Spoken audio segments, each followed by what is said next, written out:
Okay, we are live. So for those listening at home, welcome to the Live from the Sword Coast podcast. My name is Kevin Madison, and this is my sixth entry for the RPG a Day 2017 exercise. For those who are maybe joining for the first time, this is a series of questions that are posed that players and DMs are to answer in relation to their what games they're playing, what they think about RPGs, and things like that. The question from today is actually a lot harder one than I thought. You can game every day for a week. Describe what you do.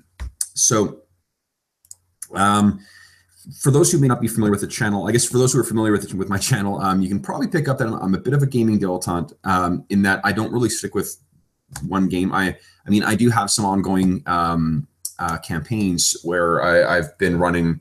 You know, my Star Wars game is about 2 years old.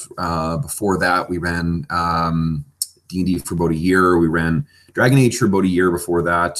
Before that, it was Iron Kingdoms, the Iron Kingdoms RPG for about a year, maybe 2.5 years.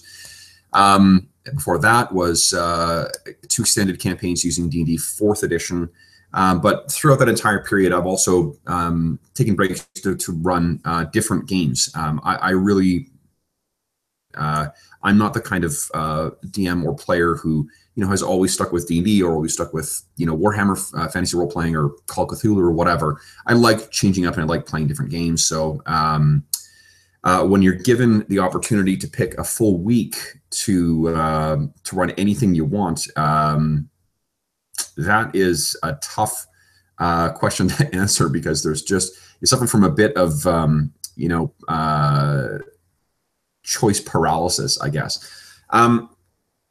So here, what I decided to do is to think about this in terms of what sort of time we have, what sort of time you would have for that. So I guess this is going to provide a bit of an insight into how I approach session design and stuff like that. I do a lot of one-shots using new rules for my players. So this is, I sort of approach this process the same way. So some of the core assumptions I made about this 1 week, this, you know, theoretical 1 week I've got to play whatever I want or to game every day. I've assumed that we're going to be playing for about 8 to 10 hours a day, which is about, you know, depending on what your job is, I guess it's about the length of a work day, which leaves you, you know, sometime in the evening to do some prep and for the next session. And also, I guess, some time to recover from, because, you know, running an 8 to 10 hour session is pretty exhausting. Playing, I guess, can be exhausting too, but it's not as taxing as what a DM has to go through, I guess. So that's the assumption. The assumption is also it's 7 days consecutively, not a work week. So it's not 5 days, it's 7 days. We've got 8 to 10 hours a day. I have assumed it's not going to be an ongoing campaign because it's an easy answer to say, oh, I'll keep playing with my ongoing campaign. So those are the core assumptions I made as to what, you know, this week would, what the time would be available in that week. I also then started thinking about assuming there's going to be a new game. It's going to be half of one of those days is going to be set aside for explanation of the game, the setting, and creation of characters.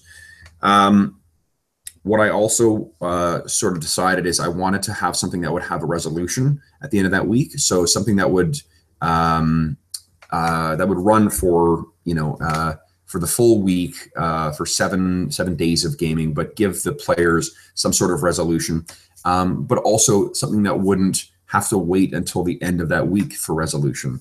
One of the considerations I started thinking about when I was figuring out, trying to decide on what my theoretical week of gaming would be like, is how much prep would be required in between. You know, I mean, my sessions are normally 4 hours long. That's because just, you know, the nature of the amount of time we have available. There's a odd time, maybe once or twice a year, where I get a chance to get all my players together in person, and then we play for, you know, 10 to like 15 hours. Like, it's just, they're ridiculous.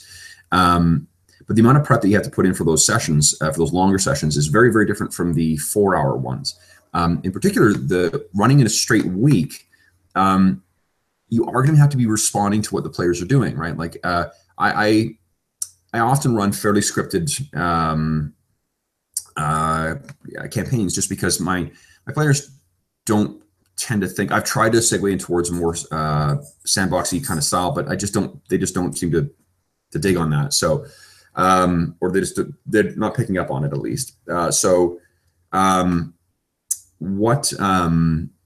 I would thinking about in this one is that if I'm going to have a scripted thing, I'm going to have to be able to respond to when the players go off script and decide to do their own thing. So I need time to. I would want something that would be able to be prepared in the evenings between the sessions. And I'm not going to be.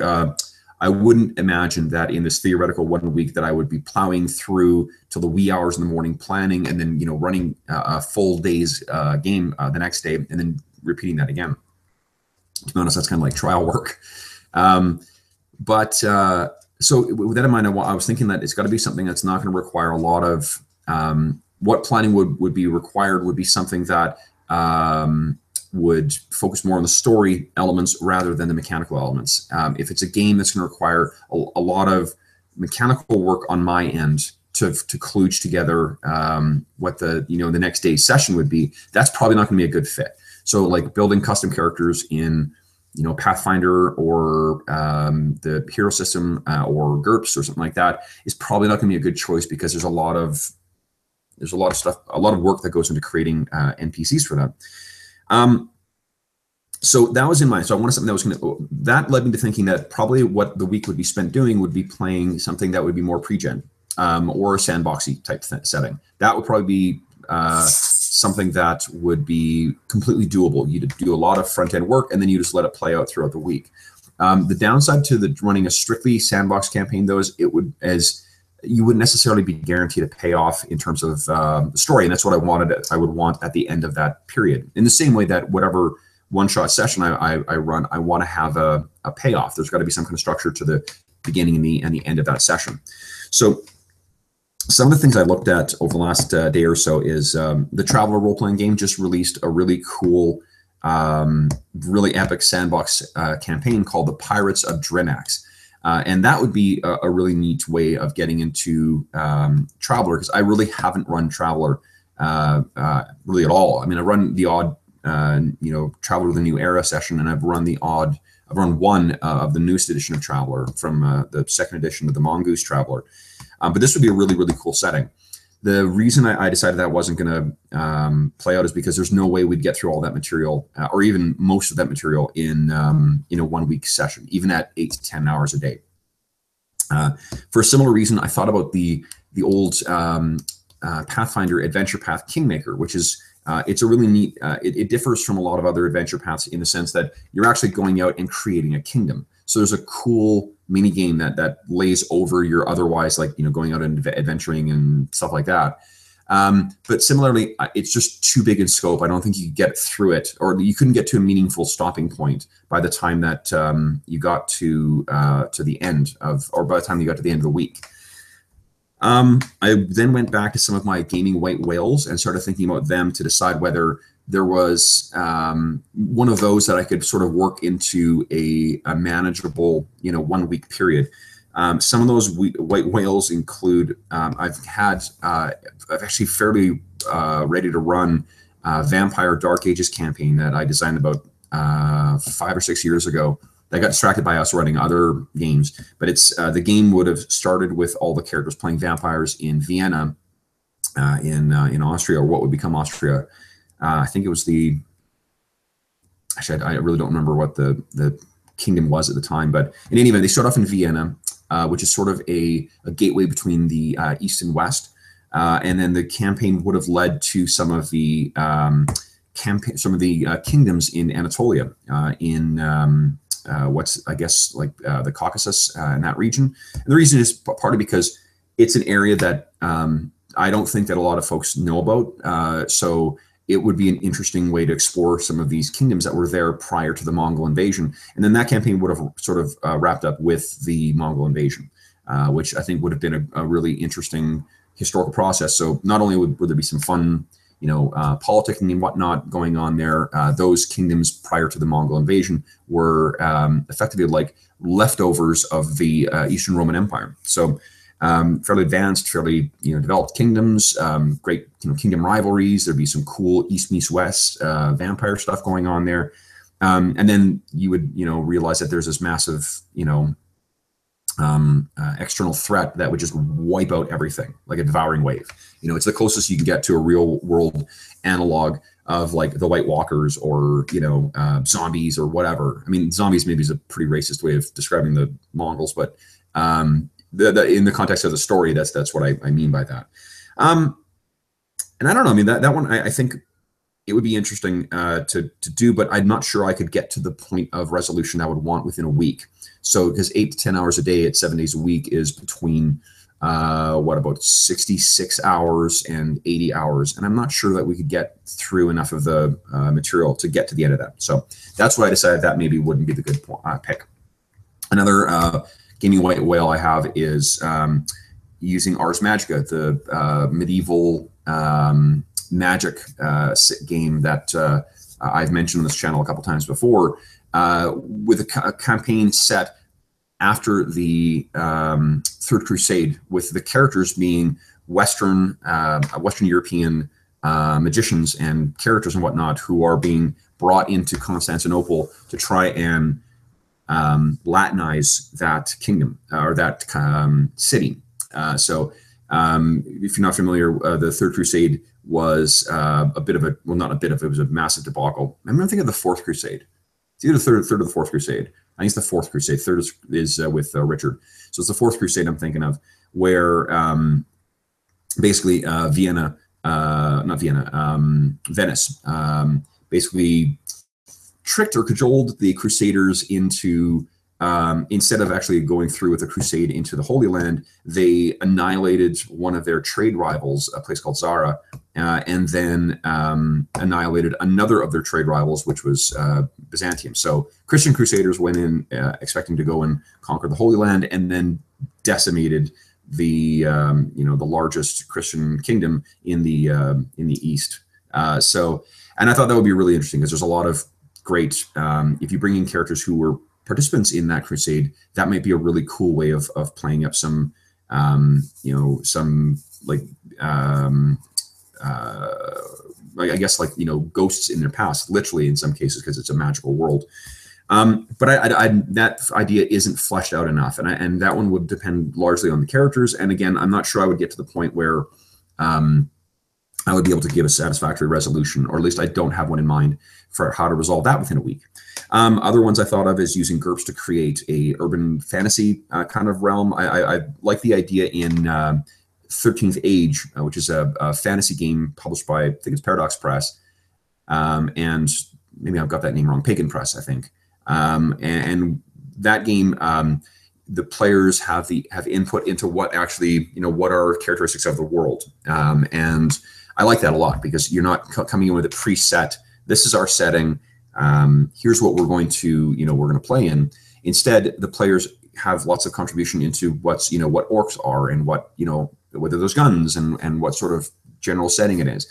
So I thought that would be cool, because GURPS is a good system for modeling that kind of grittier, urban fantasy thing. But that's, I think, too loose of an idea, and I don't know. I mean, like that might be interesting and fun as a DM, because every night you're sort of having to, add more to the world. But it didn't really grab me. A final one I rejected, but I really considered this strongly, was actually, and then this adds one more assumption to my sort of core assumptions, is that I have all my players in the same room together. That's an assumption I'm not making, because most of my gaming is done through Roll20, so it's done online, not in person, just because it doesn't, that's the most convenient thing for me. But if I had everyone in person, what I thought would be cool is using 4th edition D&D to run the Scales of War, the first third of the Scales of War adventure path. If you're not familiar with that, it's something that was published through Dungeon Magazine while 4th edition D&D was in its life cycle. And it was a really cool adventure path. I only got a chance to use a couple of those, or parts of some of those adventures in other campaigns. But the last little while, I have been thinking a lot about 4th edition D&D, partly because of Hank from Drunkens and Dragons had a really great episode talking about stealing ideas from 4th edition. And Matt Colville had an episode that was really singing the praises of 4th edition, and it got me thinking about just how much fun we had with that game, for all its faults and for all the things that it's not, you know, D&D. It's not an outgrowth of that existing game. It's a whole different take on sort of what you do with D&D. But at the table, it is a really, really fun tactical game. You can still do tons of role playing and whatnot. We found the loose skill system to be a perfect vehicle for us to manage some mechanics for our role playing scenes. But the game itself was a real big hit with my players, and we, like, to the point where we used to play like twice a weekend as adults, you know. So we were all in a point where we didn't have any other real competing demands in our time. But there was a good like 3-month period where we would play D&D 4th edition for 12 hours twice a weekend, which was crazy. But anyway, so I thought that might be neat to try and recapture some of that nostalgia. But ultimately, I ended up rejecting that idea because I just don't think I don't know if you can capture that lightning in a bottle again the way that I would hope you would. And also because, to be honest, like I don't have access to the online tools that I used to use, which made life as a DM super easy, which means I'd have to cobble together or write down all these things in my notes. So that's a lot of work. D&D 4th edition was really, really easy to improv because you could just throw new monsters on whatever into a session. But I don't think so. With the loss of a lot of those tools, that makes it a lot harder to do that. So that was all the things I said no to. What I ended up landing on was actually probably my first idea. And it's kind of boring. That's not boring, but it's maybe not shocking given what I talked about last session. And what I decided was that I would use a week to run the first 4 adventures for the Iron Gods adventure path. I mentioned this in the previous video as hands down my favorite adventure path that's been published for the Pathfinder role-playing game. And these actually may be my favorite published adventures, I think, maybe ever. I'm hard-pressed to think of other pre-generated adventures that just, for me, have spoken, hit at so many of the things that I love. In particular, it's got a really, really strong science fantasy feel to it. So it's got kind of a Thundar the Barbarian, kind of vibe, or Blastar. So I really love that. The other thing I realized when I was thinking about the adventure path is it's clever that the way that they have they've designed the adventures to flow, because the first 4 adventures are basically set up to be a dungeon crawl, and then a sandbox, and then a dungeon crawl, and then a sandbox. So that, I think, is really interesting because you can give a really good variety of pacing to the way that the adventure plays, right? There's a bit of focused stuff to start with really what's essentially a dungeon crawl. There are story elements that are going on as well too, but it's effectively a dungeon crawl. And but that's what happens. So the characters get themselves together, they get a sense of what the game's about, and then you get to sort of set a broader goal for them in the second adventure. And then they go off, and it's really very sandboxy. The way they go about achieving that is much more wide open. So in terms of timing for scheduling, I guess one more thing before I talk about the timing is the game starts. It's like a lot of D&D adventures where you're starting in one town and the town becomes under threat. To build up the threat, what I would want to do is use my first day. So the first day is going to be character creation, and that will be using either D&D 5th edition or the Pathfinder game. And to be honest, I'm not sure which one I would use for this. D&D 5th is way easier to run, and I think runs a lot faster. But there are some players who really like the extra nuance and the little dials you can turn on your Pathfinder characters, and I totally appreciate that. I've come around recently to having a newfound appreciation for Pathfinder.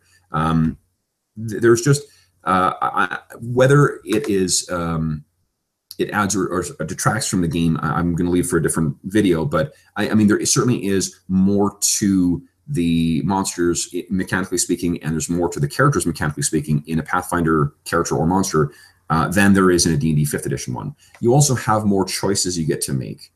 And again, I'm going to leave aside the argument of whether that they're meaningful choices in the grand scheme of things or whatnot, but you really do. There's more things you get to choose at each level for a Pathfinder character than you do at D&D. D&D 5th edition characters are kind of on autopilot once you've done the design decision. So there's not that design mini game when you're leveling your character up between sessions that there is in Pathfinder. But anyway, so that's the system I would use for it. The setting here, it starts off with your characters in a town that then gets in trouble and then whatever. So the way that I would really like to, and I started doing this when I started running this the first adventure, Fires of Creation, using 5th edition D&D, is I would set aside, I think, 2 years of downtime. So I do a monthly downtime session. So the first half of our first session is creating characters, talking about what the setting is, the town of Torch, and then creating characters that have distinct links there. I'd steal some ideas from like Traveller, where there's baked in connections to the characters. I mean, Traveller's not the only game that does that, but it's what's fresh in mind right now. So that the players really have an idea of what's going on. And then we start playing through month by month and seeing what's happened to the characters. They can plan to do things. They can make some money. They can try and craft magic items or potions or whatever. They can interact with the world. And I wouldn't tell them when the campaign is going to kick off. What I'd say is, we're going to play for 2 months or 2 years of downtime. But then, about maybe 13 months in or 14 months in, I'd spring the campaign. So they wouldn't know that they're actually playing the adventure necessarily and not just more of the downtime events.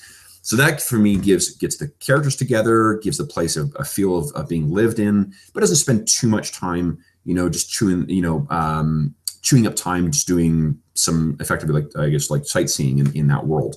Then for the that leaves us 6 days to play. So day 2 would be playing through Fires of Creation, and I'll bet you we can get through the entire adventure in 1 day. That would get the characters to level 4 by the end of that. Then we would spend 2 days, the next 2 days, so days 3 and 4 would be spent playing Lords of Rust, which would be, because it's more sandboxing, you need more time to go around. At the end of that, I think they're level 6 or 7. Then we would spend 1 day or a day and a half playing the Choking Tower, because I think that one you can get through that a lot quicker as well too. There's a little bit more to that. So that would take us to days 4 and about partway through 5. And then partway through 5, we kick off Valley of the Brain Collectors. And that would take us through the last half of 5 and then through to, last half of 5, 6, and 7. So we got plenty of time to set it up. If for some reason we got through the material so quickly that we were able to carry on, we would go on to Palace of Fallen Stars and the Divinity Drive. But in this case, what they do is they invert the way that they've normally set up the tempo. So you have more of a sandbox, and then you've got a dungeon. So now the dungeon in Divinity Drive is massive, and it's got really, really dangerous threats in there. So this is not something that we could likely get to. But while we're not done the adventure path, I think what the revelation would be is by the end of Valley of the Brain Collectors, you understand the scope of the threat. So while it is technically leaving a pretty significant plot thread hanging there, you've got a really great story that's led up to that point. So I don't think it would be it wouldn't be unsatisfying for the players to be ending the campaign at that point or ending that session. And then if you decide that, that may prompt you to go back and run the last 2 adventures as well too. But I also think that because in the 2 of these adventures are so sandboxy, there's going to be other story elements that are being introduced in there. And to be honest, like the setting for this adventure path, a place called Numeria, has got a ton of really, really interesting stuff in it as well. So I tend to run a type of game where I let my players smell the roses. So if they happen to respond to some stuff that I've introduced or that happens to be in the existing world, I'm happy to explore what their interests are in that. So I think that the fact that they know what the big threat is, but they don't actually confront it within that week, it's maybe cheating from the rules that I set initially for what I would do with that week. But every one shot that I think I've run, with maybe the exception of like 1 or 2 in my life, always ends on a cliffhanger. I mean, I always leave, I subscribe to the, I guess, the leave them wanting more school of thought, and I always end those with some kind of, unfinished question or unfinished business, right? There's never and now you all went home safe, so I guess that probably my players would expect that would be the case. So anyway, so that is my answer to the question of you can game every day for a week. Describe what you do. That's what I would do, and that's sort of my thought process in terms of figuring out why that would be the good choice. Of course, so this is, like I said, I mean, I'm a bit of a gaming dilettante, so this was a difficult question to just pick one thing and say this is what I would do with that week. But yeah, and interestingly, this is the second day in a row where I brought up Iron Gods, so I think that I really, really need to consider cycling this through into my next round of games that I run for a more extended period, because I can't let this continue to be one of my gaming white whales. But anyway, so if you have any questions or comments about my thought process in this or the game I picked, please do not hesitate to leave comments in the section below. If you want to share what you would do with your week, please feel free to post that as well too. I'd be interested in hearing what other people wanted to do with, or how they would approach that problem and what they would run with it. Tomorrow's question will be, what was your most impactful RPG session? And that's an interesting question, and that is really, it sounds like one of those shitty questions that are asked at job interviews, but yeah, I'm gonna have to think about that. So I will be addressing that question tomorrow. Until then, I hope if you're watching this live, or if you're watching this around the time this was posted, I hope the weekend is treating you well. Otherwise, I will see you again tomorrow for more in the RPG a day exercise. So thanks for watching.